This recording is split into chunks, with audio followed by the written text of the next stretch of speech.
Howdy, folks. I will make sure that I say happy Tuesday because we had off yesterday, and I am aware of the calendar. Good to see somewhere. Yeah. We will start with the pre-show. Go ahead, Russ. So, on this day, and Kevin will remember this, I won't.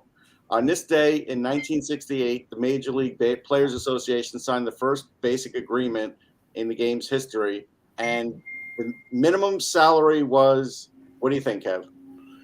$12,000. So I was going to say 12.5. Yeah. 10,000. Yeah. Okay. And the minimum now is 720,000. Yeah. Boy, Yeah. have things changed. And it's funny because I have a photo upstairs of Tom Seaver signing his a new contract after like 69, and Gil Hodges is there, and it's a picture of him, whatever. And my guess is he probably was making 50,000.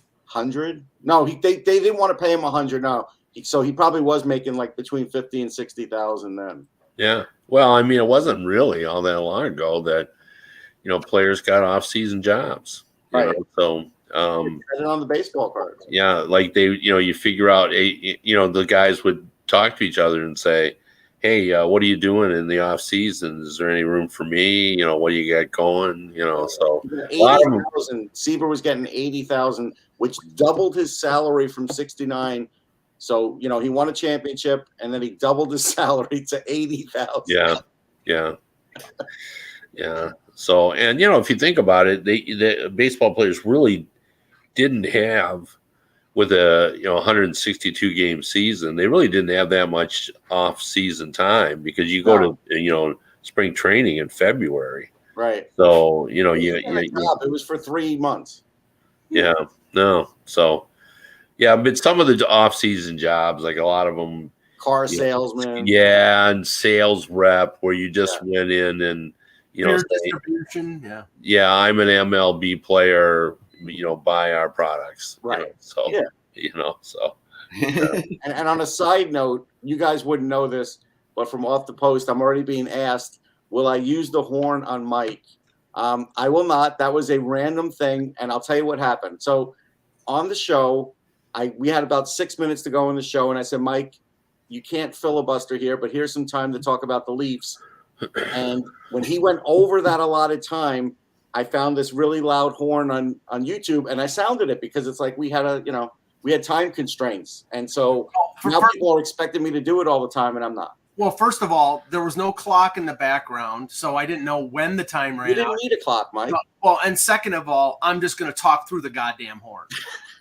Yeah. Yeah, ain't no horn going to stop. A horn. I got a horn story. Of course I do. You have a horn story. I have a horn story. We had a dog named Rocky, who has passed away. He lived to be 17, which is very old for a pit bull. And anyway, when he was a young pit bull, he was what we like to say a handful. And one day, in order to get him under control, because he was just jumping, like he wasn't hurting anybody, but he was a jumper. He wanted to play and get in your face. My wife had an air horn that we used for sporting events to signify that a period had run out. Right. And so she, as we called it, horned him. Ooh. one time. And after that, all you had to do was either pick up the horn or point to the horn or say the word horn. And he suddenly, he was the most well-behaved dog in the history of the world. That'll never work with Mike. Yeah, well, well then we had the open campus concept with my dog. I have 5 acres and woods and stuff, and he liked to wander around the neighborhood. And we realized that if we would just blow the horn wherever he was on the planet, he came home, because he knew that was his horn. So that's what we do. If we were going to go somewhere and we hadn't seen him in a couple hours, we would just blow the horn, and he'd come trotting out going like, what? I was out. I was having a good time. So why did you call me home? So anyway, that's my horn story.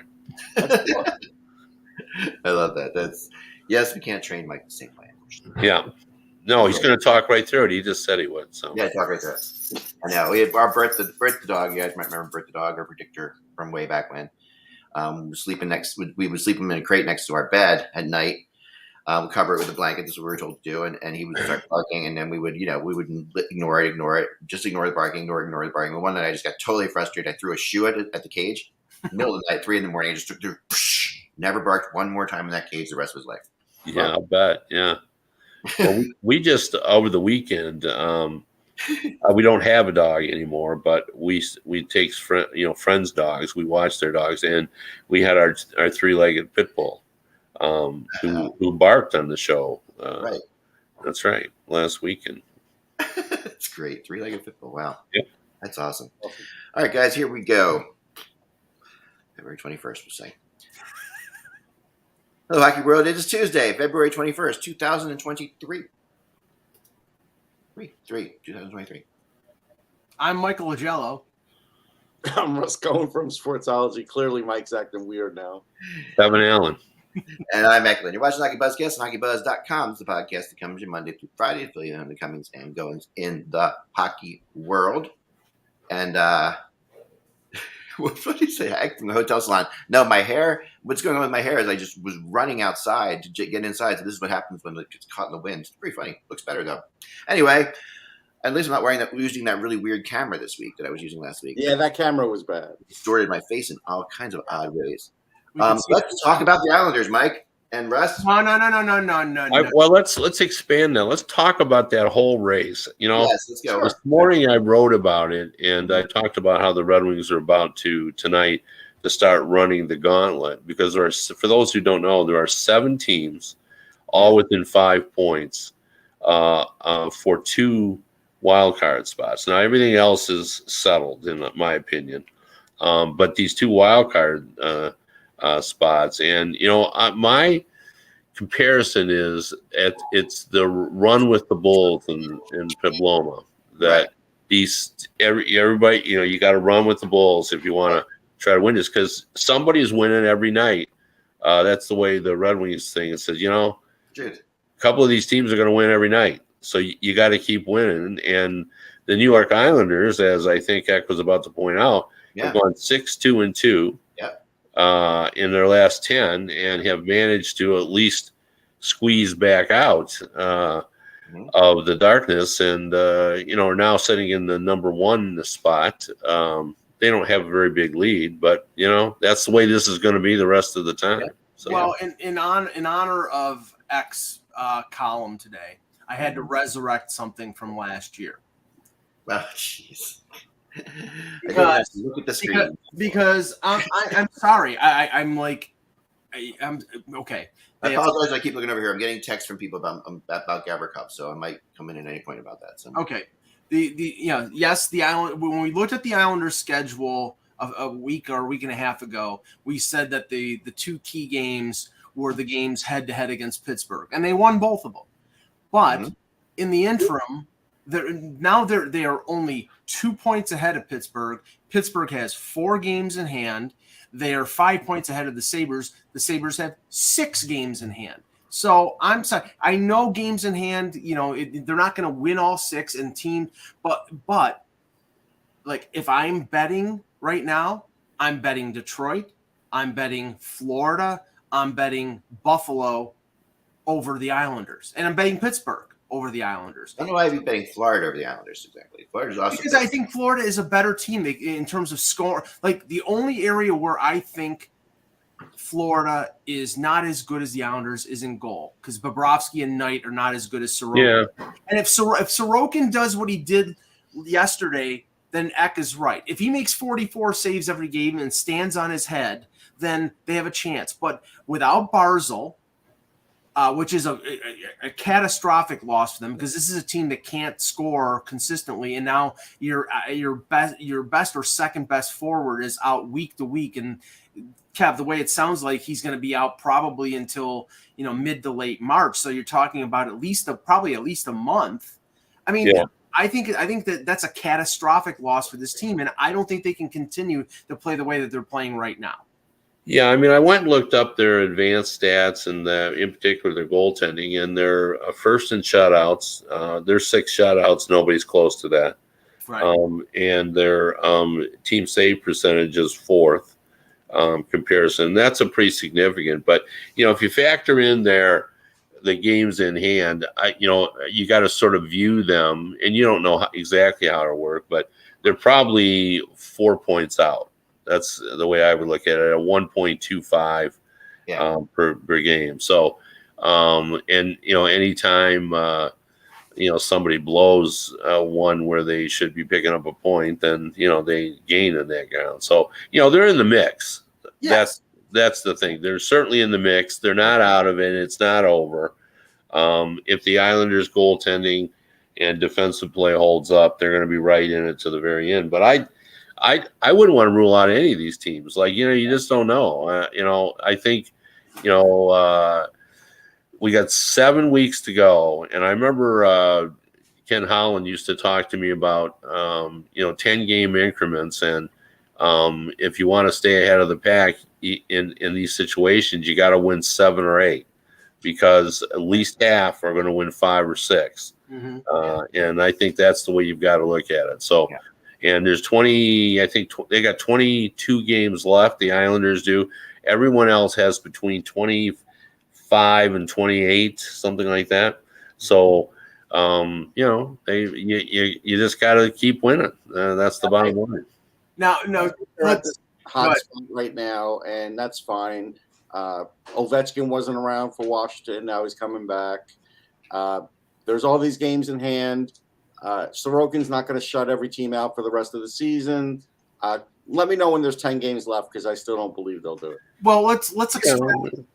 Let's extrapolate. Okay. Well, one thing I was going to say, the Capitals had started to go bad before Ovechkin left. Yeah. Like, they're 5-10 in their last 15 games. Carlson's also practicing, or at least skating. Yeah. So there's that hope too.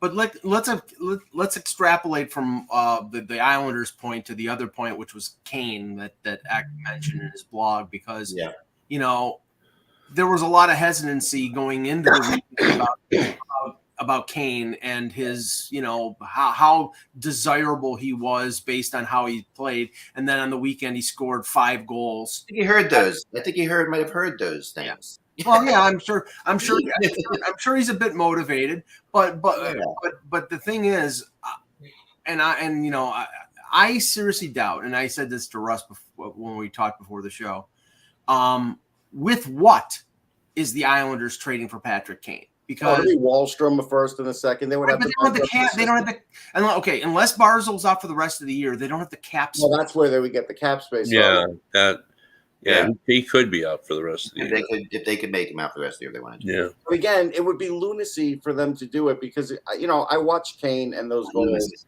and a couple of them were good, and a couple of them were like, hey, you know what? They were just goals that went in. He's not playing like Patrick Kane. He's not, and he's not going to have the room that he's had in a couple of these games in the playoffs either. Not to say he won't score in the playoffs, but Patrick Kane's not scoring like 10 goals on a playoff run, and I would never be able to give up these kind of assets for him. I just wouldn't do it. Now, I think the likelihood is, I mean, because I've heard Elliot Friedman, I've heard Pierre LeBrun talk about Kane, and they seem to agree that the 3 most likely targets for him are Dallas, Edmonton, and Vegas. I heard something interesting because I was covering the practice and the morning skate for the upcoming Leaf Sabres game tonight in Buffalo. And somebody said, why wouldn't the Sabres be in on it? Being the Buffalo native and they have the most cap space in the league. They have a chance to make the playoffs for the first time in 12 years. It goes against what Kevin Adams has been saying publicly in terms of, we're going to stick with the program, but I don't think the cost for Kane will be prohibitive, because especially for a team that could take all $10.5 million of his cap hit without having to have Chicago retain salary. It is feasible if Buffalo is still in it by March the 3rd. And now I have not heard once until I heard it yesterday about Kane and Buffalo. I'm skeptical, but it does make it could happen. But I have 2 stats on Patrick Kane. One is shooting percentage, which is just about the lowest in his career at 8.1. And that really doesn't matter about what team you're on. And then the other one is he's only got 2 power play goals. Like, that's it. Like, if I'm getting Patrick Kane and he's not going to be good on the power play, what am I giving up all these assets for?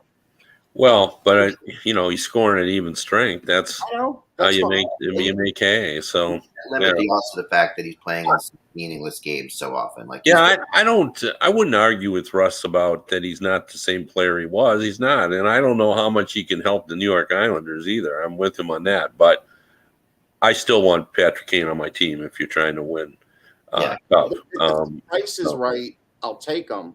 But I'm not giving up my top prospect, a first, and something else. No way. If I'm Dallas and I think I'm one piece of the puzzle away from winning a Stanley Cup, then I'd be in on him. But to Russ's point, I'm not giving Logan Stankoven or Maverick Bourque. Yeah, I have not seen anything like that. Has anybody seen anything about them asking for those kinds of prospects? I have not. I haven't heard that, so I would be shocked if that's where they're on that. I mean, I think that you can throw New Jersey into that mix, honestly. And I think that as this plays out with the Devils, I think you can put them into the mix as well for Patrick Kane. Now, listen, if Patrick Kane knows he wants to play for the Rangers next year, and knows that's where he's going to go, why not come to the metro area earlier? I don't believe he knows that's where he's going to go. I don't believe that. Plus, I'm not sure he would go to New Jersey. Right, and only if the Meyer thing falls through, which it wouldn't be like of course. I mean, they're not going to get everybody, but that to me is I'm not so convinced that that's not going to happen. Listen. Here's the thing, the Meyer thing is very hesitant. And the latest rumor, I guess you probably heard already about Meyer, which is that that St. Louis might be in on him, and that's been flying around today a lot. And I know it came from a couple. Louis might be in on Timo Meyer. St. Louis might be in on Timo Meyer or Chychrun, because now they have 3 first-round. Here's the thing about the picked up. We remember Kevin and I saying before that we were kind of not convinced that St. Louis was like really ready to rebuild completely. This could be their MO. Just change up everything. They can take the picks they got for Riley. Yeah, both. I mean, both. And it didn't work. But again, you're comparing apples and oranges here.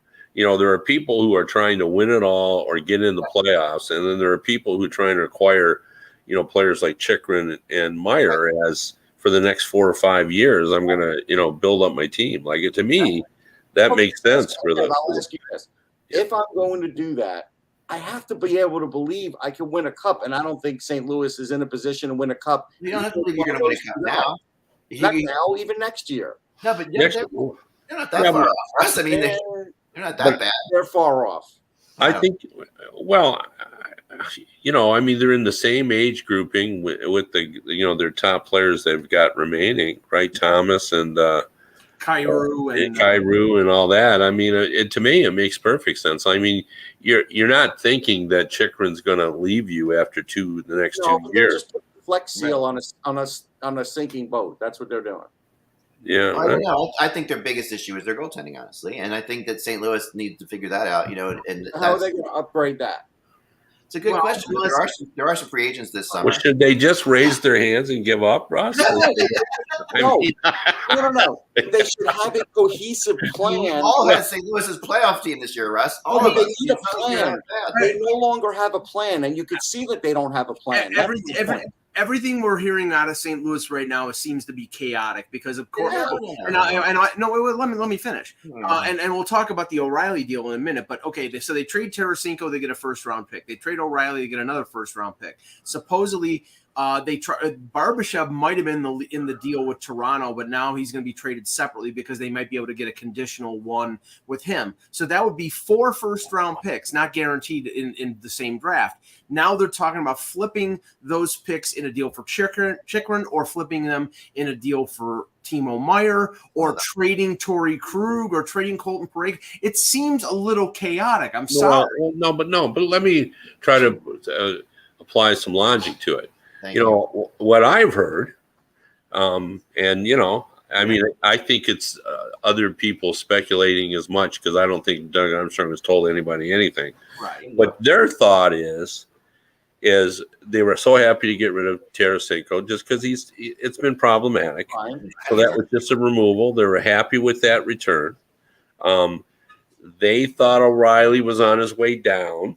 Yep. And even though he said he would take less and they wanted to stay and they wouldn't have minded having him, they were worried that even with what he wanted or what they thought they'd have to get him, it was diminishing returns.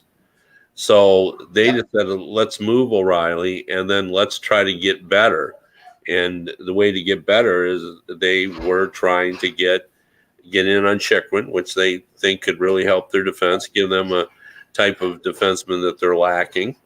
And they thought they would get in on Meyer, and everybody's interested in Meyer. They thought he would be a great component to, moving forward, to get him signed to a long-term deal in the $8 or $9 million range and move forward. So it's not like they don't have any plan. I mean, that seems to be a plan. I don't know. And can I go for a second? And they're weakening another, like down the middle, center. Braden Shen is now your number 2 center. That's not good. Well, no, but I mean, you gotta start somewhere. You can't. You got to get to 7 center before you get the wings. Can't you just have? Yeah, I would get the center before I got Chychrun. I would tell you that. You notice who's not being, wait. I talk for a second, please. You notice who's not being argumentative. Never mind. Go ahead. Never mind. I'm trying. Go. There's more to this. All right. Kevin's exactly right. First of all, with all the stuff you said, which I was going to say as well, Kevin. Thank you for taking the point, because the thing is this: Armstrong has shown a tendency to trade players who we all still think have value before other GMs trade players like that. Like, that is an Armstrong thing. If you remember, if you go back a little bit, Shattenkirk. Remember Shattenkirk? Remember when he traded Shattenkirk when they were in the playoff run? We're like, what the heck is he doing? Trading Shattenkirk. Paul Stastny. He was in the playoffs still. He's in the playoff run. He's trading these guys. O'Reilly this year, same thing. Tarasenko, they were thrilled that Tarasenko had a good year so they could get what they wanted out of him. They tried to trade him before and they couldn't get any that. So the reality is he's made some really brilliant moves there. And he has 4 first-round draft picks in a draft that is incredibly strong. And he's looking out there at some players and saying, you know what? Timo Meier, he's a hell of a player. What's wrong with Braden Shen as a second-line center, Russ? I mean, Braden Shen's a really minus 29. We'll start there. How about that? He doesn't play much defense. He's not a terrible defensive player. Yeah, he's not a good defensive player. I don't know. Braden Shen's a second-line center in the NHL. His points are okay, but as a number 2 center, he's not a good number 2 center. He's a number 2 center in the NHL, and he has been for a while. He's not, but I'm telling you, number 2 centers in the NHL, a lot of them are better than Braden Shen now. A lot of them. And we all picked him to be in the playoffs this year. We all thought I thought they were going to win the division. I thought the way they played last year, they came within just a couple seconds of beating Colorado in the playoffs. I mean, this is a good team. I mean, but now they've gotten main pieces here. Tarasenko, they won it out forever ago. O'Reilly O'Reilly's they can't replace O'Reilly. That's the reality. They can't. They can't, but we're right that O'Reilly's on the downside of his career. So there's no question that they made a good trade there.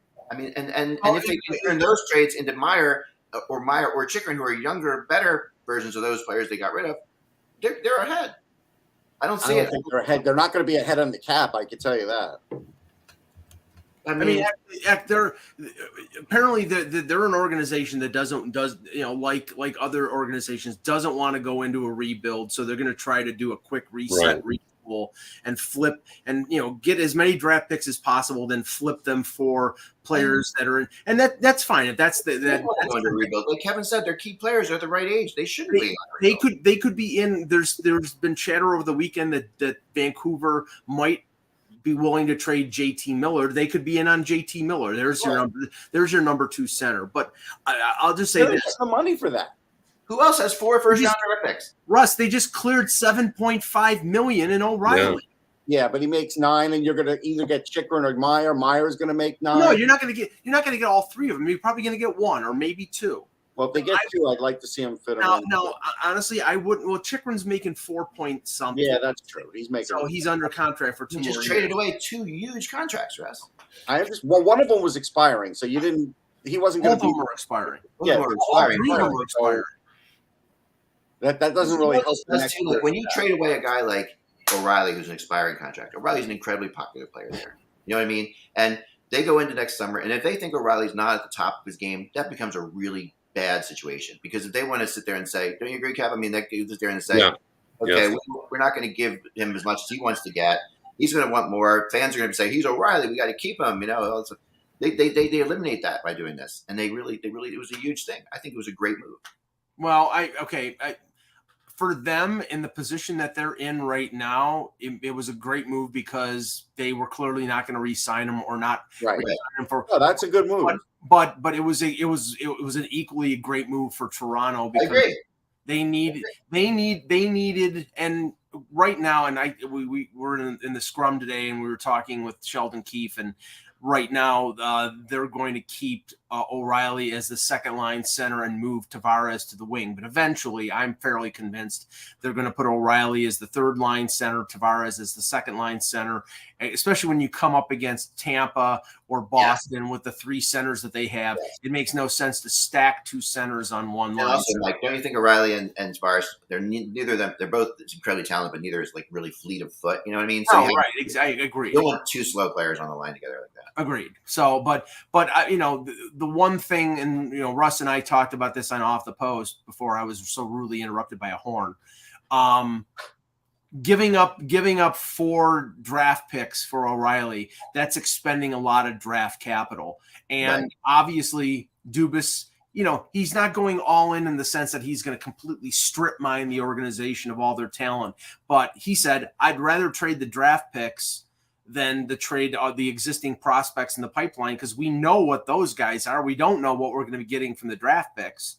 And I can see that. But the thing is, Kyle Dubas won't be there to deal with this if they don't win in the first round. So it's like he sort of went all in a sense. And I think Toronto, to much the chagrin of some other people in the division, I think Toronto's probably going to make one more move, not a major move, probably for a depth defenseman, but they're still going to make a move. And now it's going to be, and this is the thing, and I'm wondering, they made this move 2 weeks out from the deadline. Exactly. It was on the Friday night. The deadline is on Friday. 2 weeks out. That's an awful lot of time to give Don Sweeney and Julien Brisebois to respond. And a general manager can't think of it that way. They have to think about the deal that's in front of them and just do it. But when you're in this tit-for-tat game and you're Boston and Tampa and Toronto makes a move like that, Boston and Tampa are going to make moves, but now they're definitely going to make a move because Toronto did. But they were going to anyhow. Like, I'm on Dubas' side on this, not for the amount of capital he gave up. I like the trade where the fit is. I didn't like all the draft capital. Right. But the idea is I like the aggressive GMs right now because they're the ones that have more time for their players to gel in that lineup, like the Rangers, what they've done, like the Leafs, what they've done. Because when you get a guy at the deadline, like I pointed out a couple players as examples on Sirius, when you get a guy at the deadline, he can't show up the first day and he's there like, a couple games later. Eric Stahl never fit in with the Rangers. Ryan Smith never fit in with the Islanders. There's so many of those that sometimes don't have time to gel. I would rather be the GM that jumps on it. Yeah, definitely. So they have time to gel. Yeah, and we also have a lot of people who wanted O'Reilly. Kevin, your departure led many to believe that Larkin had signed. Yeah. Yeah. Nope. That hasn't happened. But right. I will say he is certainly playing like a guy who deserves whatever he's asking for. Yes. Yeah, no, that's it's really funny, and I thought, well, because would you be shocked if he signed in the next week? No, I really wouldn't, because I expect him to sign. Like, it just doesn't make any sense. Why you would allow him to go. I mean, we've laid it all out. Hometown boy. Right. Playing well. You can argue whether he's a 1 or a 1B or a 2, but he's delivering. He's on pace for another 30-goal season. Yeah. He is the clear leader of this team. Yeah. I don't get it. So.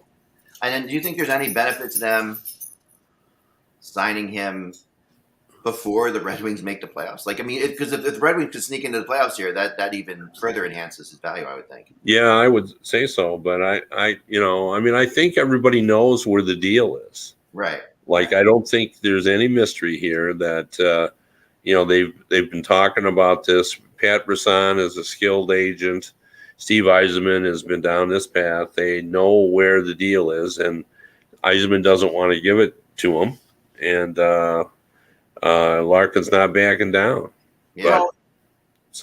Well, Cal, let me ask you this, because on the weekend, and like we said, Detroit is 60 points, same as Buffalo. They have 5 games in hand on Florida and the Islanders. There is chatter that essentially Tyler Bertuzzi at this point is off the table because they think that they have, as long as they have a chance to be in the playoff race. They're I think that's certainly true.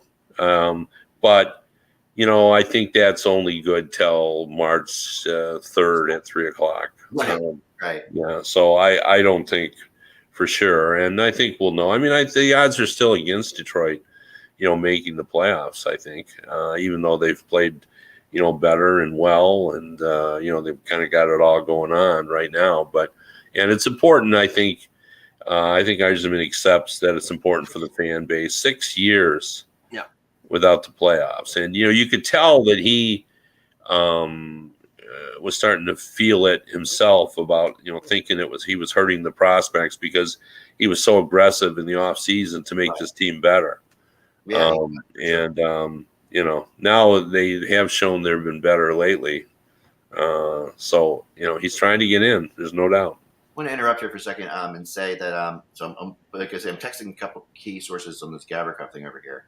Yeah. And it really looks like Boston could get done today, and it really looks like it could be a first and a third.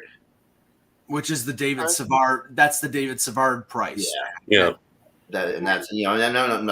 It don't really help them. Major news, but this is just people I'm talking to. They're pretty close to it. That does sound like where it's heading. Yeah, well, that'll really help them. I know the market has limited on Gavrikov, so I think that's a good return still. I can't remember who it was, and I apologize for not giving you proper credit, but the talk is that the reason that he was put on the trade-related reasons list was because a deal that they thought was imminent with Boston, and then it sort of fell apart. So, I mean, let's just say this. I think it's a good ad for Boston. I think he's a solid 4. He's a big, tough defenseman. I don't think it really changes a ton with them, but they're so good anyway. What does that matter? I mean, if he plugs a hole for them, that's pretty good. Yeah. He plugs a hole. I mean, that's and again, I don't want to face that team in the playoffs. No. Did you see, by the way, as an aside, talking hockey for a second, did you see the play that McAvoy made, the pass McAvoy made to Pasternak this past weekend? I didn't see it. I didn't see it. No, nor did I. Yeah. I'm going to get it up. I'm going to find it on video. Is that on his 40th goal? I've never seen this done. Yeah, it was on his first goal. I've never seen this done before by a player in the NHL, which is really like, how often can you say that? So I'm going to find it. You guys can keep. All right, well, you'll find that. I'm going to mention something about Sidney Crosby because I was looking up some numbers, and I always check milestones every once in a while, and there's good milestone trackers out there. NHL.com has it. So what's funny about Crosby is he's 23 points away from 1,500. He's also on pace to score 100 points this year. He's 12th in the league in scoring. Like, he is underrated in this climate because nobody – again, I always say he doesn't have the players that McDavid has to play with on his line. Yeah, Jake Gensel's a nice player, and he plays with a little bit with Malkin on the power play and maybe at the end of a game the last couple shifts if they're desperate or they do a couple shifts. But at the end of the day, this guy is producing at 35 years old. He's got 1,500 points. Joe Thornton was the last guy to do it, and he was the 14th guy, and he was 40. And this is with Crosby missing all this time. If I didn't know hockey, I would swear Crosby hasn't missed any time with the production he's had. And he's got 542 goals. Like, so, he's a goal scorer and a playmaker and a two-way guy. And it really is unbelievable what this guy is able to do. Consistency. And a face-off guy and a defensively responsible guy. Yeah, so, absolutely amazing. I agree. Yeah, I mean, he's not Patrice Bergeron in the face-off circle, but he's good, and he's not Bergeron as a defensive player, but he's very good. So he's very, very good. And he's hard. He's he's hard on the puck. he's hard to knock off the puck. Yeah. He's he's a very balanced skater. Like he's just built. Like he's so solid. He's like, he's been Forsberg like. You know how much I respect Forsberg. So, but he's been more durable than Forsberg. I mean, concussion situation. Yeah, that's right. That's right. Yeah, I mean, he's missed his share of games, but he's a hockey player. He comes back quicker than you think he would, and all that. Okay, here's the pass. Here we go. Ready for this? Now, Pasternak at the point when this puck comes back to him. All right, so this is the play here. So I'm going to bring it up here. Start playing. Here we go. Here. So Pasternak at the point back here, on the back there. And no, I'm sorry. That's McAvoy's at the point. I'm sorry. Let me go back for a second. Spinorama from it comes back to it goes off the boards. McAvoy takes the shot, lets it go through his legs, and then makes the pass. Like I just thought that was like a heck of a play. Holy, like what a skilled move, Like look, I go back to the draft. The Bruins shouldn't have gotten him, and I even asked McAvoy, "Why do you feel like you're not getting enough press in this draft, and maybe have dropped in this draft?" And he couldn't understand it either. It's just he was a tremendously talented guy coming into that draft. I mean, just the presence of mind to think about that, like as that happens, like I think, right here, I think there's a spot right here. There you cut off. Anyway, that's fine. But just the presence of mind to think about that. Yeah, it's a great play. Now, just going back to Crosby and the Penguins. I didn't see a lot of that game, but I watched the area in the second period where the Islanders got a little ornery with Crosby and Malkin. There was a bunch of misconducts. I can just imagine being in the press box next to Brian Burke and Ron Hextall when Ross Johnston and Matt Martin are doing their Mau act on the Penguins' best players. And I would have a feeling – not Ryan Reeves. I'd have a feeling if there's a physical player out there that the Penguins can get before the deadline, that they probably try to add that guy because you don't want those players to get pushed around and abused. And that's what the Islanders can do that because that's part of that team. That's what they have that Clutterbuck, Cizikas, Martin, Ross Johnston, Scott Mayfield. They have guys like that's their job. That they get physical, they get dirty. And you've got to push back against that. And this is a team that you could face in the playoffs. So or that could beat you out for a playoff spot. So that's something to watch before March the 3rd. Oh, for sure. Now, and it's funny watching the two Islanders Penguins games. It just feels like Horvat's been an Islander forever already. It's really bizarre. He feels like he fits into that team so well. Which is it's just one of those things. And obviously Barzal is a terrible loss, but I think we're underestimating how much of a loss. I think we might be overestimating it. No, overestimating it. Heck, he's one of the only guys on that team that scores consistently. But when he's not in the lineup. Okay, if you look through his lineup, other players tend to score more, and it's like he tends to be a guy that they sit and wait for scoring, And I don't know. He's been so in and out of consistency. Like he's not a consistent player at all. Like Barzal. I mean, when he's great, he's great. To a point a game. Like what else do you want from him? Yeah, and he plays very. Barzal plays very well with Bo Horvat. Like that's the biggest. So just speaking of the Islanders, Mike brings up about their scoring issues, but there are other teams too. Like the Washington Capitals. I was looking at this today. You take out Ovechkin's goals. Holy cow! Like they don't have anybody over 13 goals. Yeah, and they're right down there. At 3 goals per game, and they've got a great scorer like Ovechkin, and the Minnesota Wild can't score goals either. Yeah, that's been evident lately. Yeah, and the Colorado Avalanche, they've been so beat up, and they're rising a little bit, but they're still down there with the Islanders. They're at 3 goals per game. I mean, this is a team that they haven't been able to quite find the same magic they had last year. Now we've talked about. Cadre is not there anymore, and of course they've been really beat up. But they're a team as well. There's some other teams in this league that don't score like you would think they should score. Yeah. The Predators are in there too, and the Predators had a rough weekend. Yeah. Ironically, of those, that block of 5 or 6 teams, whatever you want to say, that are in that wild card race in the East, it's a bunch of have-nots. It's like the Islanders can't score. Washington is having trouble scoring, like you just said, Kev. Florida and Buffalo can score in big bunches, but they can't keep the puck out of the net. That's their problem. That's right. And Detroit, I think Detroit sort of, I think there's some inconsistency there. There's a lot of youth there.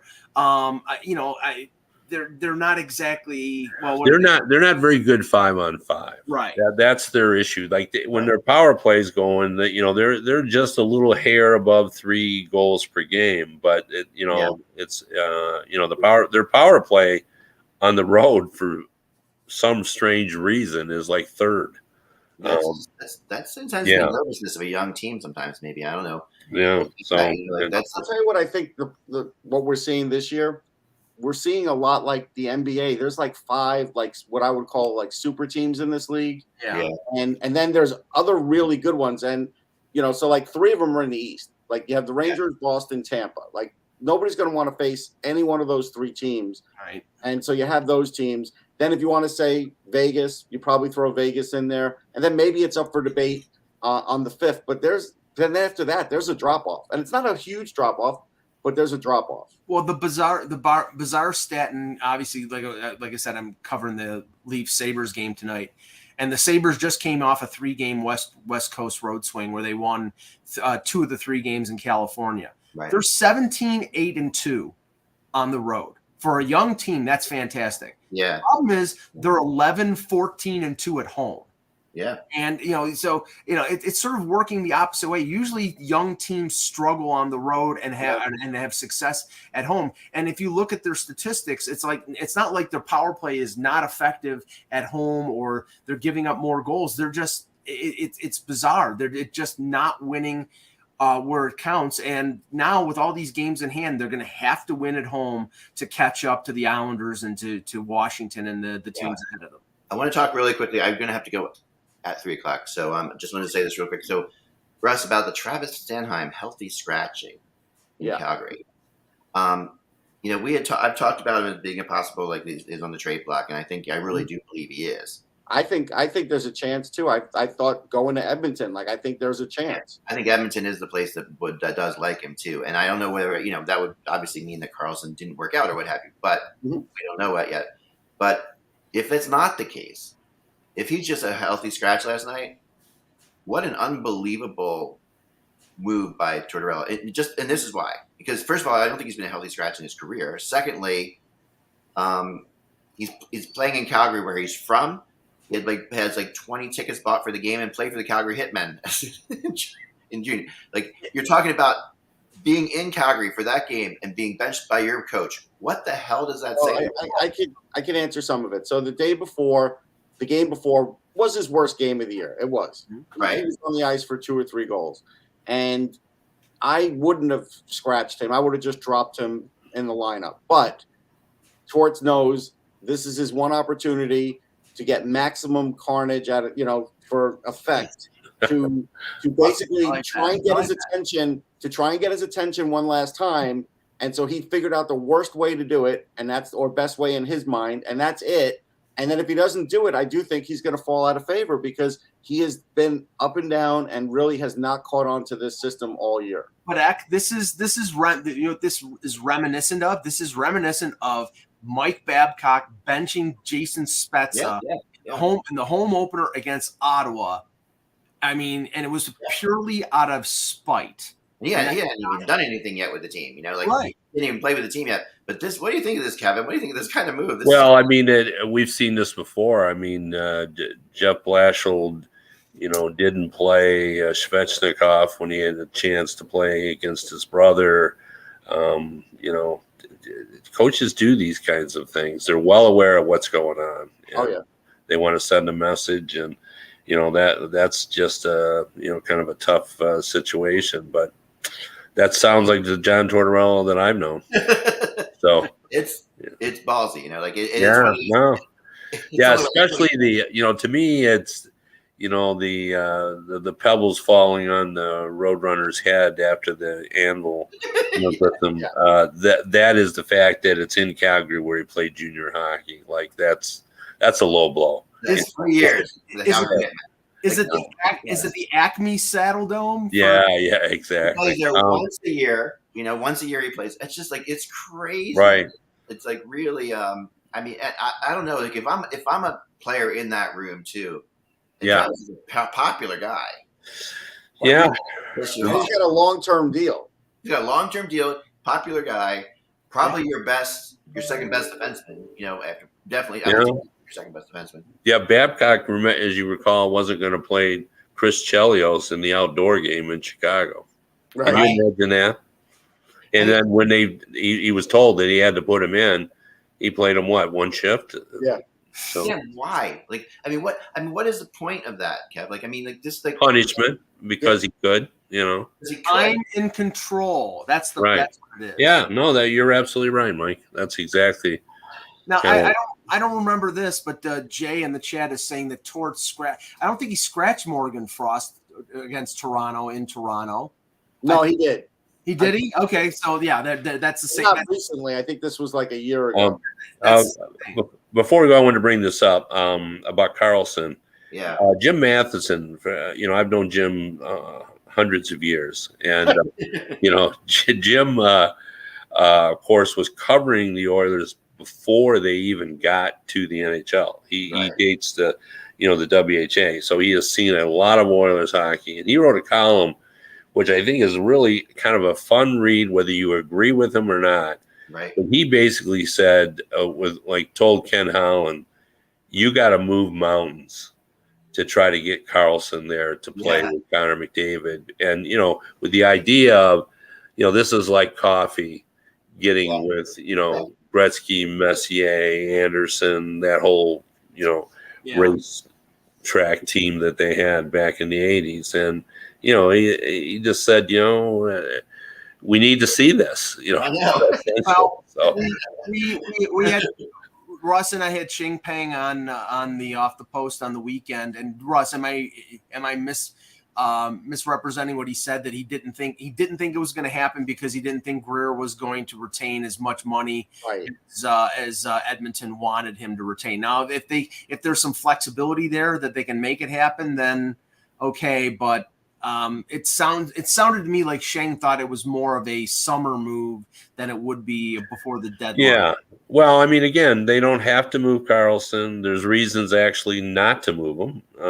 So, there's they wouldn't do it. I don't know whether it's going to happen, but I thought it was just kind of a fun read, and you can think that Jim is right or wrong, but either way, just the idea of having Carlson and McDavid together. It would be amazing. It would be so. Yeah, it would just be fun. We need fun, man. We need some fun. One thing that Shane said that I think we could use on this show too.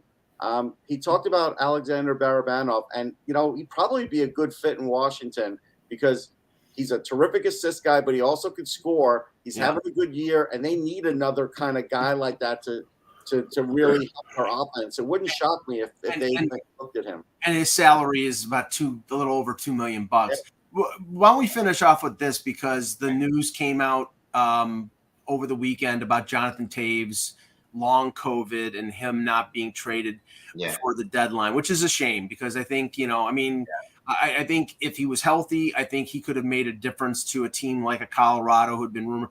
But now the interesting thing, Kev, is we're 10 days away from the deadline, and two of the centers that were potential movers at the deadline, one, Monahan, is it's tenuous in terms of his health situation. He hasn't been able to get back in the lineup with Montreal, and now Taves is off the market. And these teams that were looking for number two centers, like Carolina, like Colorado, that may be the reason why Toronto made the move so early for O'Reilly, because they were afraid that one of these other teams were going to snatch up O'Reilly because the center market is evaporating.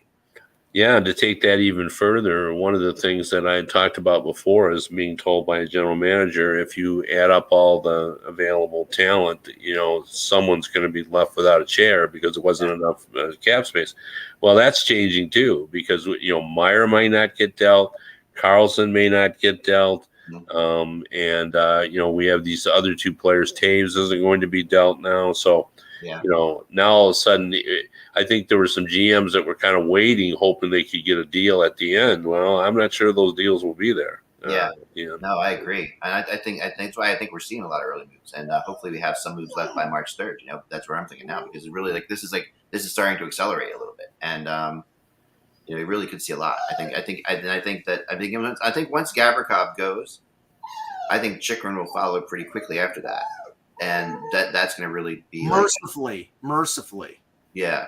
And I really do believe that Chychrun could end up in Columbus. I'm really of a belief that, and to end with this thought, that we talked about Chychrun, the feeling of maybe that there was a move that they just were waiting for, that some team had to clear space.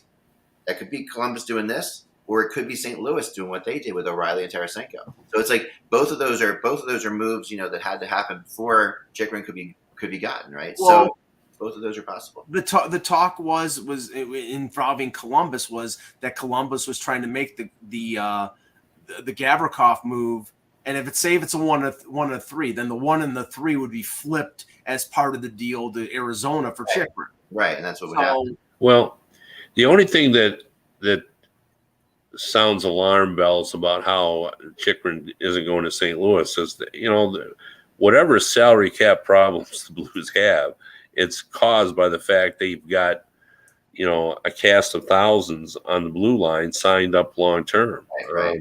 I mean, they, there were rumblings 3 days ago that they were going to trying to move some of those guys, and I remember being skeptical then how you were going to move these guys when Leddy has 4 years, Perico has a bunch of years. Yeah. They've got 3 or 4 defensemen locked up 4 or more years, I think. Yeah, so, Torrey Krug for 4 more years, Perico for 7 more years, Falk for 4 more years. So right. Like that's a problem. Now you're going to add Chychrun to that mix. So now you're going to have 5 guys making $4 million or more. Like that's where their money issues are. It's not in the forward group. Yeah, you would think that one of those guys would go in the Chychrun trade, probably. But that defeats their purpose in Arizona. They've said, I don't want any of your guys back. I want, Yeah. No. I guess, it depends on how much they're willing to give them as well. Like if they give them first round draft picks. Yeah, I guess. I mean, if they're willing to give them 4 first-round picks, maybe they'll take that. So. Yeah, I mean, even 2, don't you think? I mean, 2's like. No, they're not taking a guy back for 2 first-round picks. So. But this does definitely that does make sense. It's interesting. I mean, this is definitely playing out a little bit differently than I think a lot of people thought, and that's what's fun about this time of year. It's just a big puzzle unraveling before us, and I think St. Louis is a big monkey wrench in that right now. I think they could really be the monkey wrench team that we didn't see being a part of this whole thing. And I also want to throw this out at the very end. I don't think the Rangers have given up completely on getting Patrick Kane. I talked to somebody about that today, and I don't think that that's impossible. It's impossible that they can figure it out. It's impossible, but to fit them in is going to be difficult. There'll have to be a third team. There's going to be somebody. Yeah, there would have to be a third team, but we just saw that happen with O'Reilly. It's not impossible to do that. Well, the problem with that is if there's going to be a third team, it's going to require more assets. Right. Yeah. And, I don't know. They've already given up a lot to get Tarasenko. That's, the combination of the aggravation and the assets. I don't know whether they would do it. Yeah, I know that in the O'Reilly deal, Minnesota got a 4th round pick for retaining 25% of O'Reilly's salary.